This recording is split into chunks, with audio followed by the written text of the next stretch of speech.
So is there a reason why you have these networking events in different locations each time? Yes. You filmed that, right? Yeah. Do you want me to repeat the question, or do you ask the question, or is it just... Okay. It's okay. Well, the reason is, for 10 years I did events with embassies, and you see the same places all over again. You see the Ritz-Carlton, you see the embassy, and in the end of the last 3 years we even had our own business club location. So I spent the whole year on the same carpets. I hated it because I came to Berlin because I was curious. I want to discover new worlds. And then I thought, is there a club, or can I build a club that's rotating? And I did some research, and you probably know one of the most successful clubs or networks in this world, the Rotary. So this is why we thought, okay, we can copy this. We're rotating through the city, and members are just asked to invite the others, which has two advantages. First of all, we don't pay the coffee. And second of all, you see new places every week. So you have the salons, we call them. Next Wednesday, we're in Axika. It looks like this, right at Pariser Platz, where Brandenburger Gate is. It's a great building. It's fantastic. The week after this, we're in a startup agency doing a lot of IT stuff. Week after this, we're in the Spy Museum of Berlin, Potsdamer Platz. And the week after this, we're here in Bikini at Teufel. They're doing speakers, loudspeakers for clubs. And then we're in a hotel, and then here we're at Airbus. So you see why we're doing that. You know, you can see the wealth of the city, the cultural wealth in different places. So another thing that I noticed besides the locations is, why specifically is it a 1 hour meeting? Yeah. Is it for like efficiency purposes, or? Well, since I'm a teacher in networking, I know the theory, and the theory is very easy.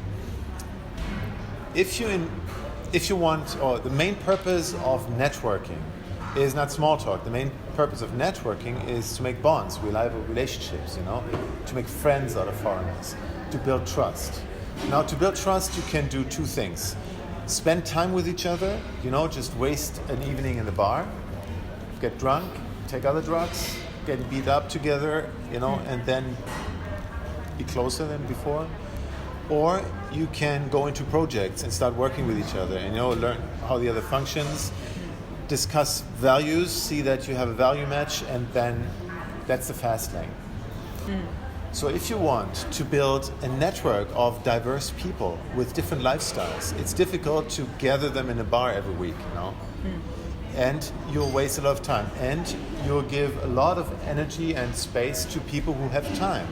The people who don't have time, which are interesting people, cannot come to the bar because they have kids at home, they have a stressy job, they're students having to learn whatever.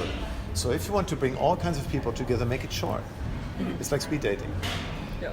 Because then, if you focus in 1 hour, people will not small talk. They will not talk bullshit.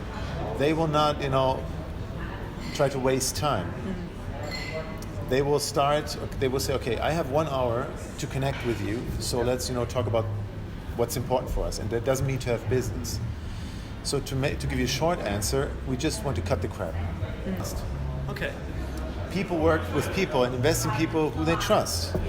If you want me to trust you, don't tell me about your business and proposal. Tell me about yourself. This is why in our salons we have one question, a Salonfrage, salon question. Every week it's a different one. Could be the question, if you were mayor of Berlin, what would you do first, your first decision? Or taking your case, if you could talk to Donald Trump for half an hour, what would you tell him? That gives me more information about you as a person and makes me understand how you function. If I understand how you function, I can trust you. And on this fundament, on this basis, we can start cooperating. So, because I decided to take the quiz that you have on your websites on registering members, and I noticed that you had different questions, like you could only answer this if you've been in Berlin, type of thing. One of them was if you saw like a sex slave, what would you do? Would you just walk away, or would you ask them, hey, like you can't do that? So this quiz is also another way to kind of get to know people like personally without being. So if we ask questions like this, we'll find a similar value system in this group here, and this makes you a network, because you can start trusting each other. Because if you know that he has a similar set of values, you know how he will behave in the future or in certain crisis situations.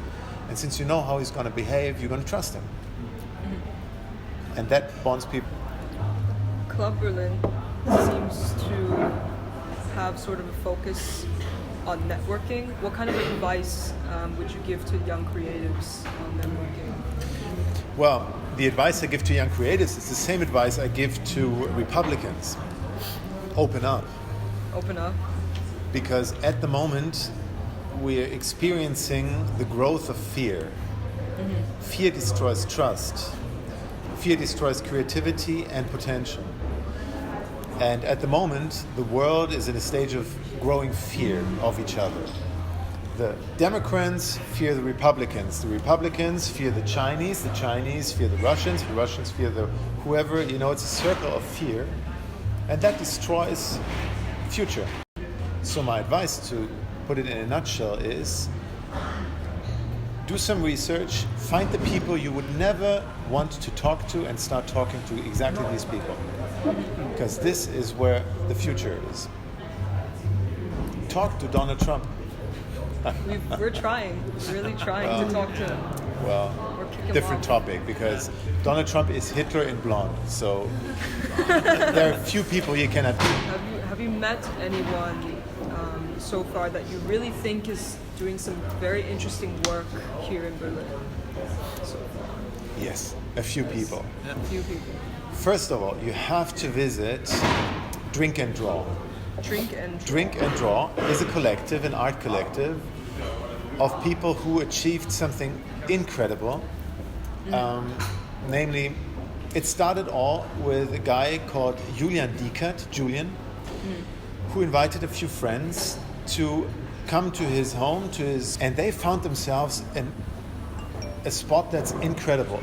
Imagine you take New York and have a ship right in Hudson River and start your own art academy there. Unthinkable, because you couldn't pay that, right? This is what they did. In the middle of Berlin, right next to the TV tower, they have their own little ship, a boat. And in this boat, they built their own independent art academy with no money, no resources, no support, nothing. And called Drink and Draw. They're great. Second of all, you should meet Pornceptual, Raquel and Chris, the Brazilians. Because out of Berlin... Who do you think we should talk to kind of get more in depth, besides you, of course, to get into knowing more about what's up and coming in Berlin, besides just artistically? Well, probably not to people in my age, right?